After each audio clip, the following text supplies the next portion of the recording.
오늘 하나님의 말씀은 야고보서 2장 14절에서 17절까지의 말씀입니다. 신약성경 야고보서 2장 14절에서 17절까지의 말씀을 제가 봉독해 올리도록 하겠습니다. 내 형제들아, 만일 사람이 믿음이 있노라 하고 행함이 없으면 무슨 유익이 있으리요?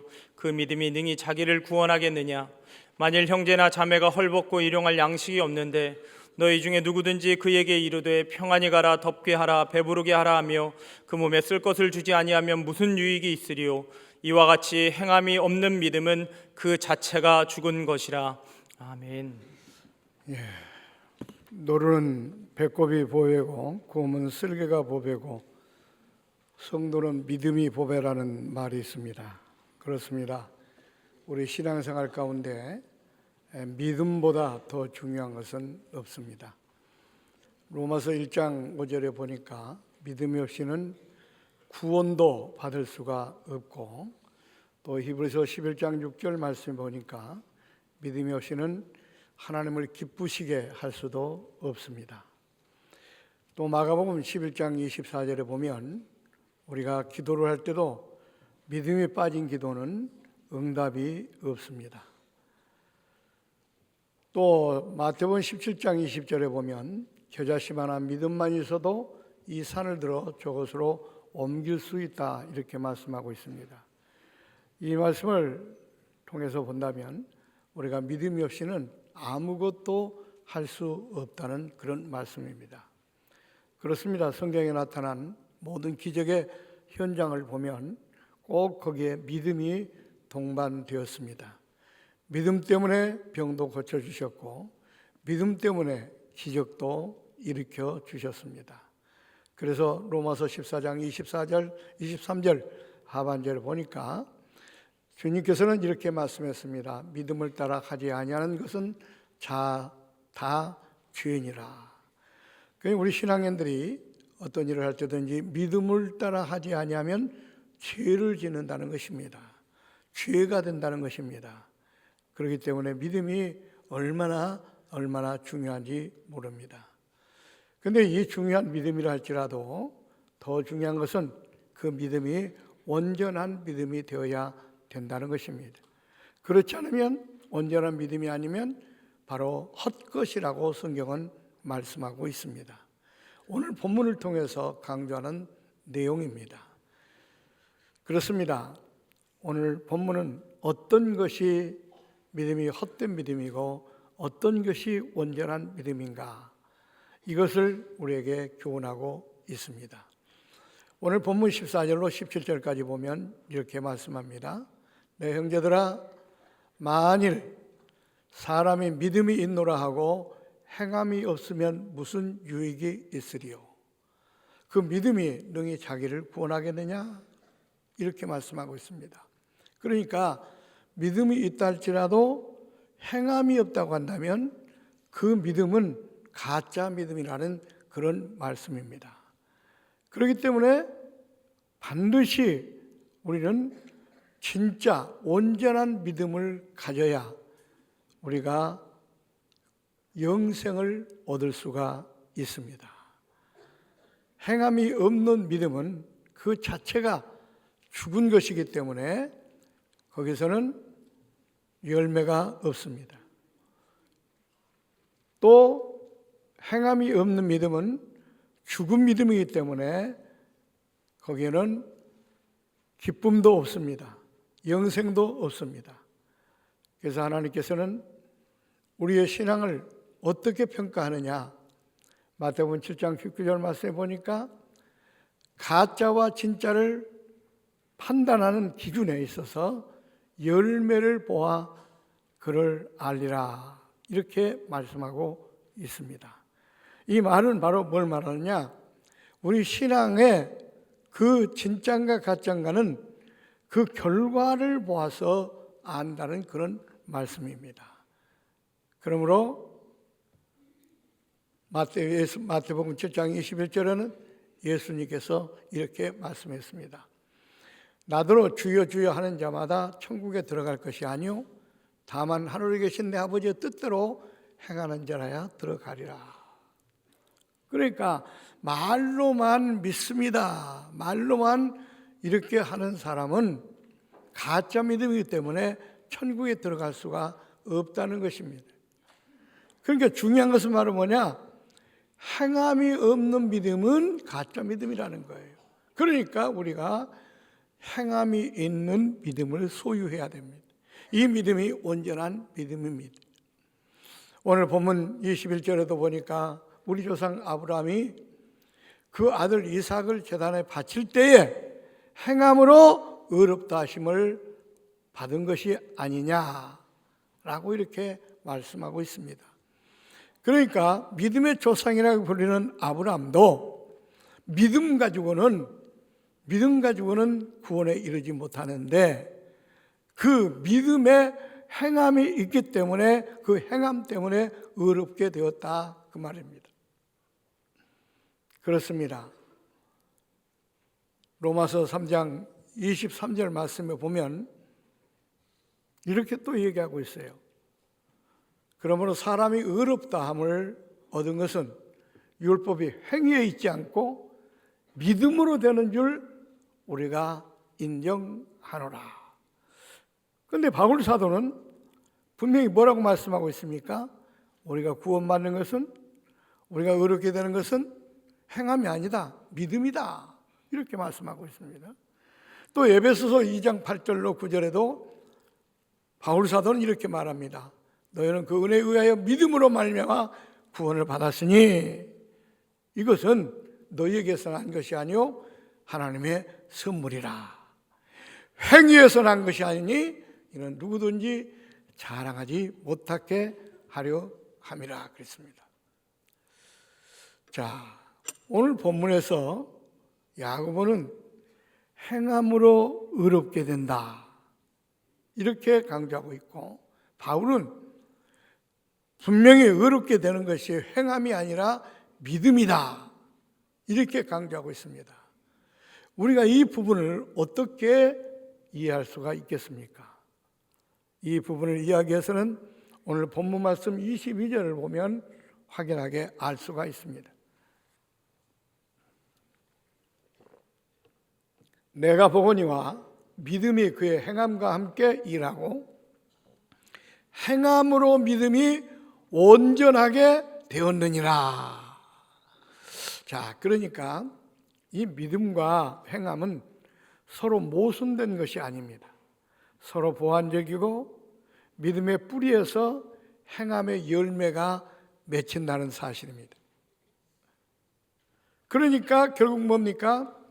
아브라함이 행함으로 의롭게 되었다고 하는 것은 아브라함은 믿음의 조상입니다.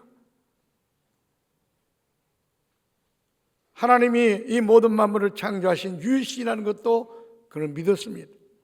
인간의 생사화복을 주관하신 분이 하나님이라는 사실도 그는 믿었습니다. 그런데 이렇게 지식적으로만 알고 믿는 신앙은 바로 지식적인 신앙입니다. 그런데 아브라함은 그걸로 그치지 않았습니다. 하나님께서 그 아들 이삭을 모리아산에 바치라 할 때 그는 행동에 옮겼습니다. 실행했습니다. 그러니까 그 믿음이 온전한 믿음이 된 것입니다. 그래서 그가 행함으로 의롭다함을 입었다고 성경은 그렇게 말씀하고 있는 것입니다. 오늘날도 문제는 바로 뭐냐? 그런 지식적인 믿음에 머물러 있는 사람들이 너무나 많다고 하는 사실입니다. 하나님께서는 전지전능하신 유일하신 하나님 것을 다 알고 있습니다. 예수님께서 우리의 죄 때문에 십자가에 못 박혀 죽으셨다는 사실도 알고 믿고 있습니다. 11조를 드리면 복 받는다는 사실도 알고 있습니다. 죄를 지면 벌을 받는다는 사실도 알고 있습니다. 그런데 문제는 이것을 아는 지식으로만 그치고 그 말씀대로 행하지 않는다는 데 문제가 있다는 겁니다. 이런 믿음을 성경은 헛된 믿음, 죽은 믿음이라고 이야기를 하는 겁니다. 사실은 그런 지식적인 믿음은 귀신들도 가지고 있습니다. 오늘 19절 말씀 보십시오. 뭐라고 말씀하고 있습니까? 내가 하나님 한 분이신 줄을 믿느냐? 잘하였도다. 귀신들도 믿고 떠느니라. 그런 지식적인 믿음은 귀신들도 믿고 있다는 거예요. 그런 믿음은 가지고 있다는 겁니다.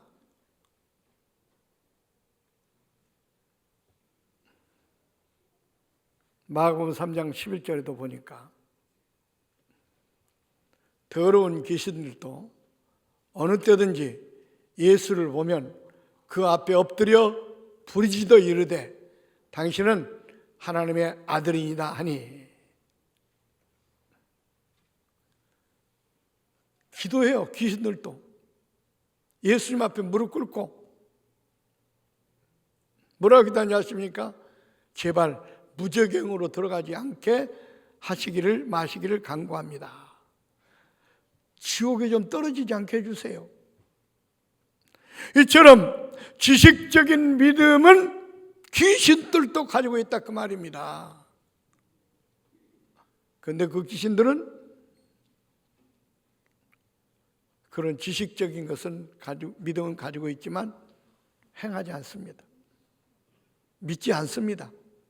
예수님을 영접하지 않습니다. 그래서 성경은 이런 믿음을 헛된 믿음이라고 말하는 것입니다. 우리 믿음에는 분명히 행동이 동반될 때 그 믿음이 살아있는 믿음이요 온전한 믿음이 되는 겁니다.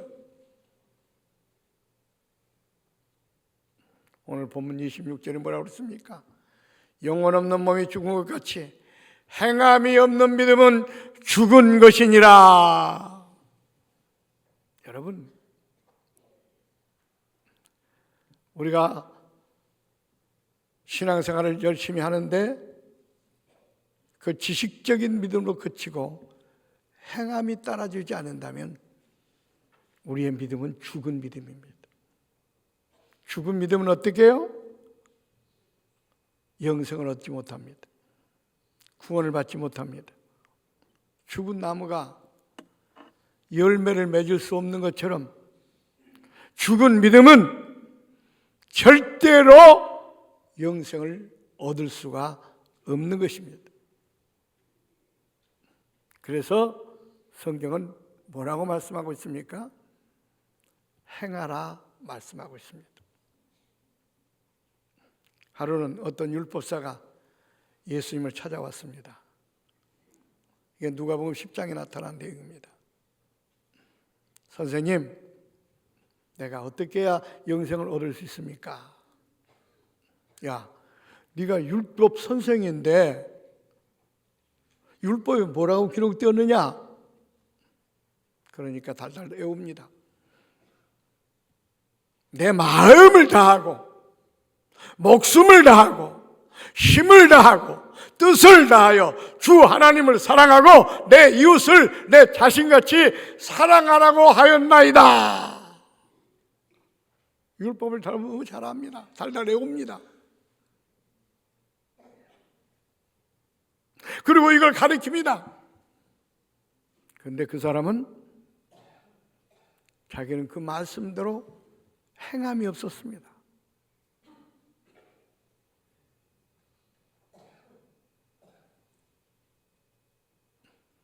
그래서 예수님께서 뭐라고 말씀하십니까? 내 대답이 옳도다. 이를 행하라. 그러면 살리라.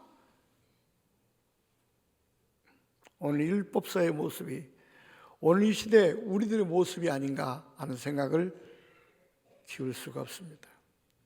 우리는 성경을 잘 압니다. 또 다른 사람에게 가르치기도 합니다. 근데 문제는 뭐냐? 그 말씀대로 살지 못한다는 게 이게 문제입니다. 그래서 주님께서 내가 어떻게 영생을 얻을 수 있습니까? 그 말은 그 대답이 뭡니까? 행하라. 그러면 살리라. 이 율법대로 행해라. 그래야 산다. 그래야 영생을 얻는다. 그래야 구원을 받는다. 이 말입니다. 예수님께서 또 이렇게 말씀하셨어요. 마태복음 7장 21절에 나더러 주여 주여 하는 자마다 천국에 들어갈 것이 아니요 다만 하늘에 계신 내 아버지의 뜻대로 행하는 자라야 들어가리라. 여러분, 천국 가는 것은요 우리 신앙의 연조 가지고 가는 게 아닙니다. 직분 가지고 가는 게 아니에요. 헌금 많이 했다고 천국 가는 게 아니에요. 열심히 충성하고 봉사했다고 천국 가는 게 아닙니다. 온전한 믿음을 소유해야 됩니다. 그 온전한 믿음은 어떤 믿음입니까? 행함이 있는 믿음을 말합니다.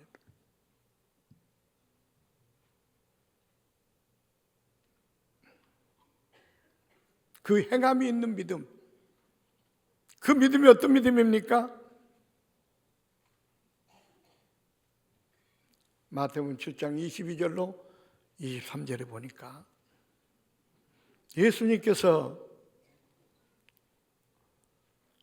나더러 주여 주여 주여 하는 사람은 천국 가는 게 아니라 내 뜻대로 행하는 자에 들어가리라 하니까 그때 선지자들이 말씀, 주여 우리가 주의 이름으로 선지자 노릇했습니다. 주의 이름으로 귀신도 쫓았습니다. 주의 이름으로 많은 권능도 행하지 않았습니까? 그때 그들에게 주님께서 뭐라고 말씀합니까? 내가 너희를 도무지 알지 못한다. 불법을 행하는 자들아, 내게서 떠나가라. 자, 이 사람 보십시오. 주의 이름으로 했어요. 귀신도 쫓았어요. 권능도 행했어요. 선지자 노릇했어요. 그런데 주님께로부터 버림받습니다. 그 제목이 뭡니까? 불법을 행하는 자들아. 그들은 자기는 그걸 실천하지 않고 다른 사람들에게 강조만 한 겁니다. 그 사람들이 많은 권능을 행할 정도 되면, 귀신을 쫓을 정도 되면 얼마나 기도 많이 했겠습니까? 얼마나 찬송 많이 했겠어요? 얼마나 예배 잘 드렸겠어요? 얼마나 충성 봉사했겠어요? 그런데 주님께서는 그걸 불법이라는 거예요. 불법. 왜요? 하나님의 뜻대로 행하지 아니하고 자기의 판단, 자기의 생각대로 한 겁니다.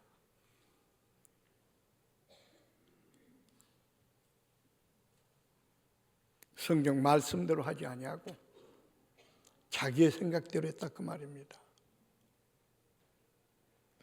그래서 그 다음에 이어지는 내용이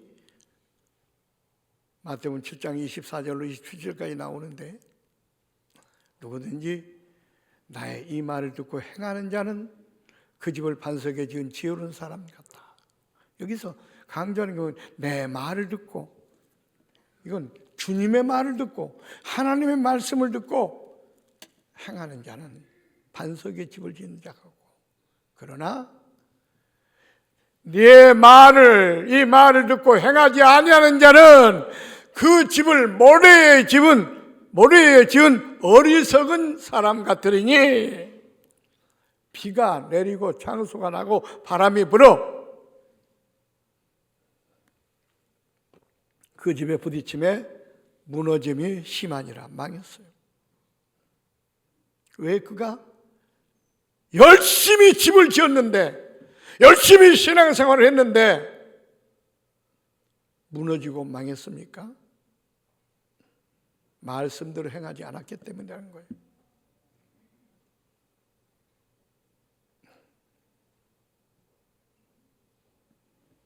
오늘 이 말씀 앞에 우리 자신들을 한번 돌아볼 필요가 있습니다. 우리가 참 열심히 신앙생활하고 있습니다. 근데 그 신앙생활이 열심히 기도도 하고 예배도 드리고 열심히 헌금도 드리고 열심히 찬송도 하고 충성도 하고 봉사도 하는데 실제로 하나님 뜻대로 내가 행하면서 하느냐 이겁니다. 하나님 말씀대로 살면서 행하면서 해야 이게 온전한 믿음이지, 하나님 말씀대로 살지 못하면서 행하지 않으면서 하나님의 뜻은 행하지 않으면서 내가 구원받으려고 축복받으려고, 근데 그것은 너를 살리지 못한다, 구원하지 못한다 그 말이에요. 여러분, 우리는 정말로 나의 삶이 말씀대로 행동에 옮겨지고 있는지 이걸 실천해야 됩니다. 자, 하나님의 뜻이 뭡니까? 하나님의 말씀, 이 말씀이 하나님의 뜻을 우리에게 전달하는 겁니다. 이 성경 66권을 함축한 내용이 바로 뭡니까? 위로는 하나님을 사랑하고 하나님을 섬기고 아래로는 내 이웃을 사랑하라는 거죠. 근데 이웃을 사랑이라는 것이 그냥 먹을 양식이 없으니까 주는 것, 이것도 물론 사랑입니다. 그러나 성경에 사는 이 복음서는, 이 성경의 내용은 바로 뭐냐면은 멸망받을 인간을 구원하기 위해서 이 말씀이 주어졌어요. 사복음서만 복음이 아니라 성경 66의 전체가 복음입니다.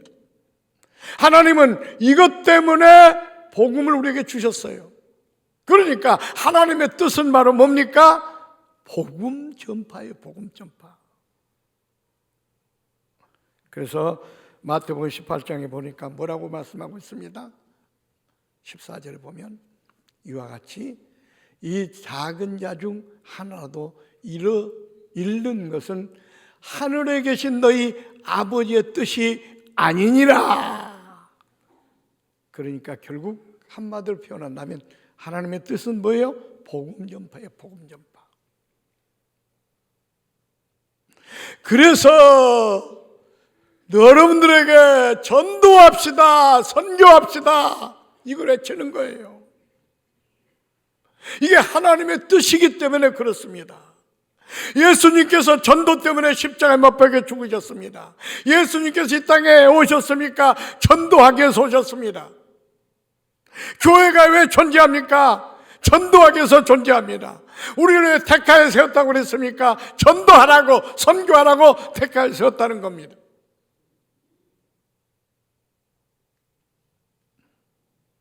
그래서 저는 설교가 아마 52주 동안 설교를 딱 찾아보면 거의 50%는 전도에 관한 설교예요. 영혼 구원에 관한, 복음 전파에 관한 설교입니다. 왜요? 이게 하나님의 뜻이기 때문에 그런 거예요. 오늘날 현대인들은 전도하라는 것을 부담을 느낍니다.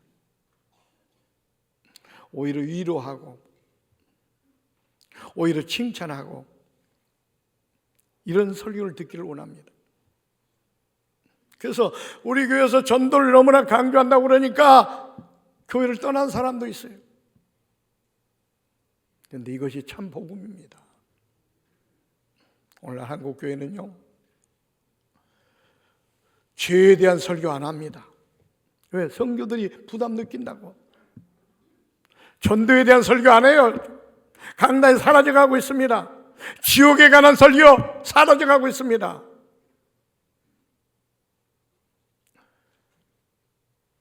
여러분, 구약시대 선지자들 설교의 내용을 보십시오. 회개하라! 외쳤습니다. 회개 설교가 사라지고 있습니다. 너는 죄인이다! 회개하고 돌아오라! 돌아오라! 구약 선지자들의 메시지의 핵심 내용이 바로 그래야 구원받는다.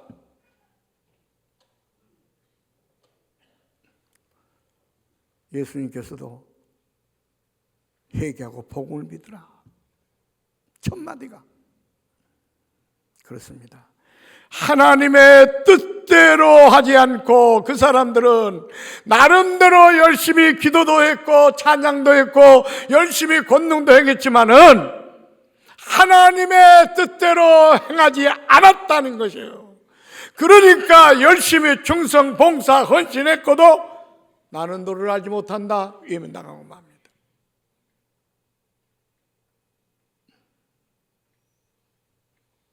오늘날 한국 강단은요, 교인들이 좋아하는 어떤 복음의 본질보다는 인스타트 10분 같은 그런 메시지가 많이 전파되고 있습니다. 또 교인들은 그걸 즐거워합니다. 그런데요, 그것은 여러분의 영혼을 병들게 할 수도 있습니다. 갈라디아서 1장 10절에 보면 내가 사람들에게 좋게 하랴 하나님께 좋게 하랴 사람들의 기쁨을 구하라. 내가 지금까지 사람들의 기쁨을 구하였다면 그리스도의 종이 아니니라. 강대상에 선포된 메시지는요, 여러분이 듣기 좋은 사람들이 좋아하는 그런 메시지보다는 좀 하나님 말씀만을 전해야 됩니다. 복음만을 전해야 됩니다. 그래서 우리 교회는 전도를 그렇게 강조하는 겁니다. 왜? 이게 하나님의 뜻이기 때문에. 어떤 사람들은 선교하는 것, 전도하는 것이 나를 위해서 하는 걸로 생각하고 이렇게 생각하는 사람들이 있어요. 그래서 제가 대놓고 말은 못하지만 참 너무 안타깝다 그런 생각을 합니다. 여러분, 하나님의 뜻은 뭐예요? 하나라도 이루어지는, 어린이 하나라도 이루어지는 것이 하나님의 뜻이 아니라고 그랬습니다. 여기서 그 율법사가 성경을 많이 가르치고 얼마나 충성하고 얼마나 봉사했습니까? 그런데도 불구하고 네가 그런 거 하기 전에 먼저 행해라! 내 뜻을 행해라! 그래야 살리라! 마태복음 7장에 나온 선지자 노릇한 사람도 권능도 주의 이름으로 권능도 행하고 귀신도 쫓고 했지만은 나는 너를 알지 못한다. 왜? 하나님의 뜻대로 하지 않냐고 자기의 판단, 자기의 생각, 자기의 고집대로 신앙생활을 한 거예요. 그렇게 하면 되는 줄 알고 착각하지 마세요. 여러분, 하나님의 뜻이 무엇인지를 알고 우리는 그 뜻대로 살아야 행해야 돼요. 하나님의 뜻은 뭐예요? 예수님께서도 마지막으로 우리에게 유언했어요. 내 증인이 되라. 복음을 전하라. 이거를 말로만 떠들지 말고 행하라. 우리 4월 27일이 바로 태신자 초청 주일입니다. 그동안 얼마나 강대상에서 많이 선포가 되었습니까? 그거 듣고 행하지 않는다면 그 믿음은 온전한 믿음이 아닙니다. 행해야 됩니다. 단기 선교, 평생을 바쳐서 선교지에 나가 사역을 하고 있는 선교사도 있는데 우리가 한 해 정도 여름 휴가를 맞이해가지고 저 산과 들에 가가지고 육신의 평안을 이어 보내는 것보다는 선교지에 가서 죽어가는 영혼들을 위해서 우리가 복음을 전한다면 또 이것이 행할 때 온전한 믿음이라는 사실을 우리가 알고 이번에 우리가 말로만 떠드는 주여 주여 하는 그 신앙에서 뛰어넘어서 지식적인 시간에 뛰어넘어서 행동에 옮기는 온전한 믿음을 소유하는 우리 꽃동산 교회와 성도들이 되시기를 주의 이름으로 축원합니다. 기도하겠습니다.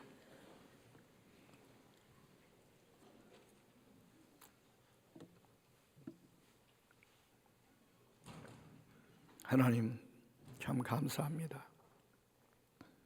오늘도 부족한 저희들을 불러주시고 귀한 복음을 듣게 하심을 감사합니다.